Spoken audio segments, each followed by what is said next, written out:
Okay, nandito naman tayo sa Davao Beach Club, no? Kuha tayo ng panibagong update na naman, no? Ayan po, kikita po natin yung barko, no? Ayan, no? Punta sa dagat.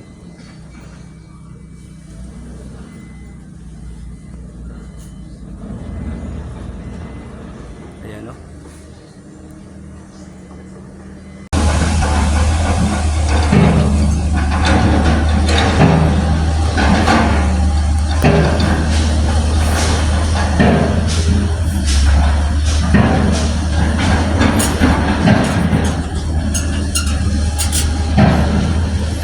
Ayan na po yung barko. Nandun na po siya sa likod, no? May trabaho siya doon, no? Ayan, nakita natin, no?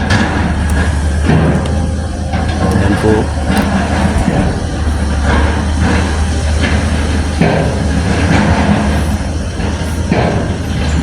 Yung pusti pala dyan, kinabkab niya yung yung pusti para lumabas yung mga bakal.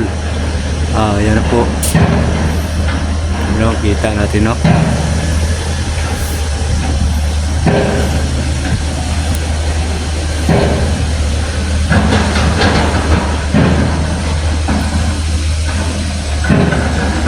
Dito banda yan, nakuran na nila ng crates, no? Para trabaho na siguro yan. Kita natin, no?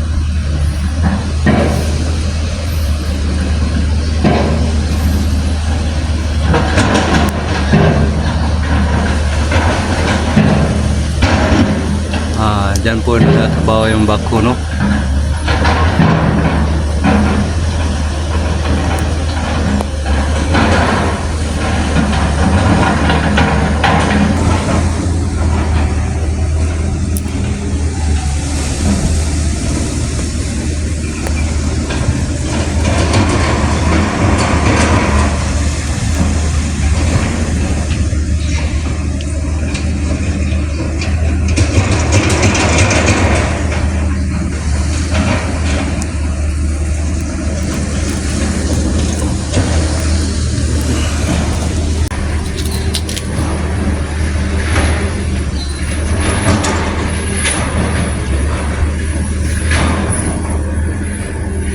Yan po ang yan na po nagtatrabaho, no? Yan, no? Kita natin yung barko kasi yung poste dyan pinalabas na yung mga bakal. Ayan.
So dito sila no unti-unting nagtrabaho no. Ayan no. Saka dito banda sa kabila. So medyo ang trabaho na dito paspasan na. Kasi nabol nila yung yung 2028. Matapos daw nila ito. Sana matapos nila ito ng 2028. Kasi ito ang hinihintay sa lahat ng Dabawenyo sa taga-Samal no. Saka makahikayat din ito ng mga investor. Saka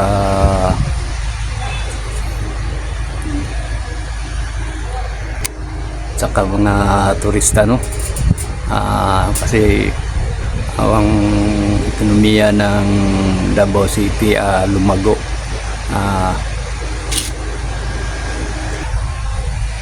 Lumago yung ekonomiya ng Davao City no.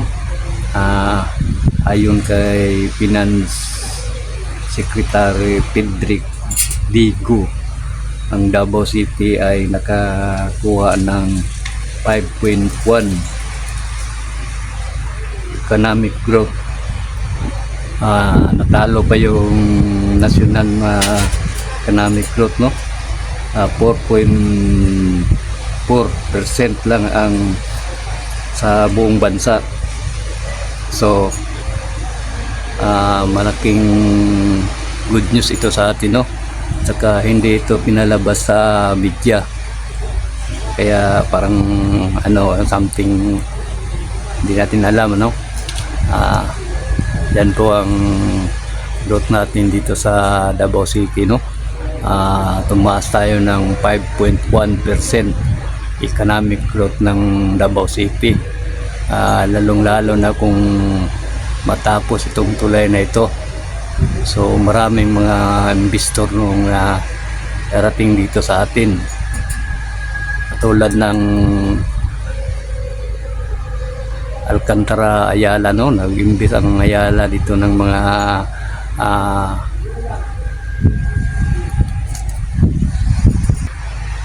land development no.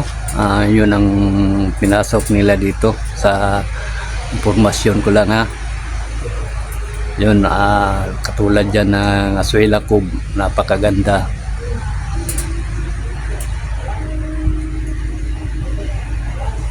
Saka dito sa Samal marami na rin mga investor dyan, pero hindi pa natin alam kasi hindi pa sila nagalaw kasi ito ang hinihintay nila So ang hotel pa lang dito sa Samal yung Discovery, kasi yung Ikran noon na hotel na ginawa nila na-abandon yun, hindi natuloy, hindi nila napatuloy. Panahon yun ni Fidel V. Ramos. Yan po no. So darating ang araw maraming investor mag-invest sa Samal at saka dito sa Davao City.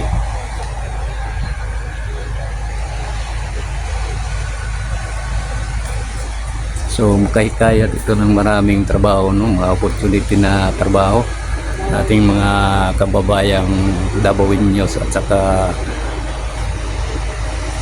taga-Samal, saka karatig na ng mga all Davao region. Ayan po no, ayan po ang growth income ng Davao City. Napakalaki na po.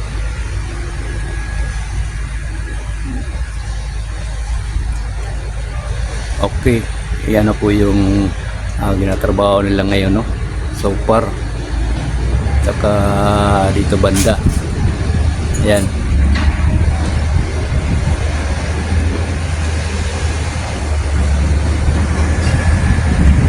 Yan o, kita natin no. Ano po yung barko.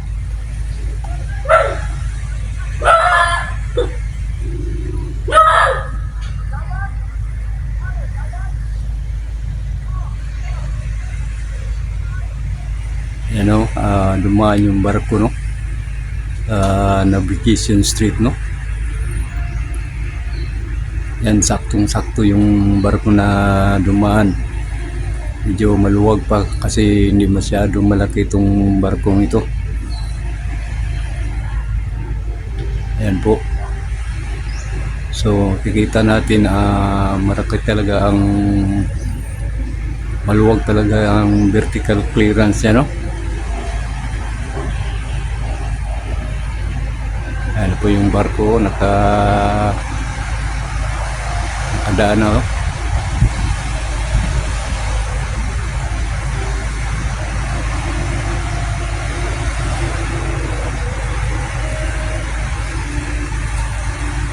So maganda talaga yung pagka-design ng tulay na ito. Yan, no?